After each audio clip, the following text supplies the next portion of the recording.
আসসালামু আলাইকুম। জান্নাতুল বাকি হলো মদিনার একটি ঐতিহাসিক ও পবিত্র কবরস্থান, যা মসজিদের নববীর দক্ষিণ পূর্ব কোণে অবস্থিত এবং এতে রাসূলুল্লাহ সাল্লাল্লাহু আলাইহি সাল্লামের অনেক আত্মীয় ও সাহাবী শায়িত আছেন। এর ইতিহাস মূলত দুইটি বড় সাথে জড়িত।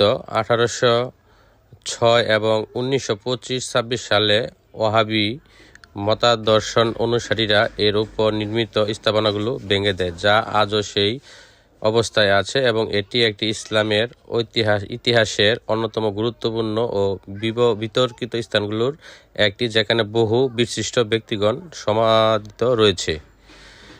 আমাদের প্রিয় নবী হযরত মুহাম্মদ সাল্লাল্লাহু আলাইহি সাল্লামের দুধভাই উসমান ইবনে মজুন রাদিয়াল্লাহু দাফনের মাধ্যমে এর সূচনা হয়। এখানে রাসূলুল্লাহ সাল্লাল্লাহু আলাইহি সাল্লামের সদস্য তার স্ত্রী খাদিজা ও মাইমুনা রাদিয়াল্লাহু ব্যতীত তার অসংখ্য সাহাবী শায়িত আছেন। এর প্রাচীন নাম ছিল বাকিউল গারকাদ, যা পরে জান্নাতুল বাকি নামে পরিচিতি লাভ করে।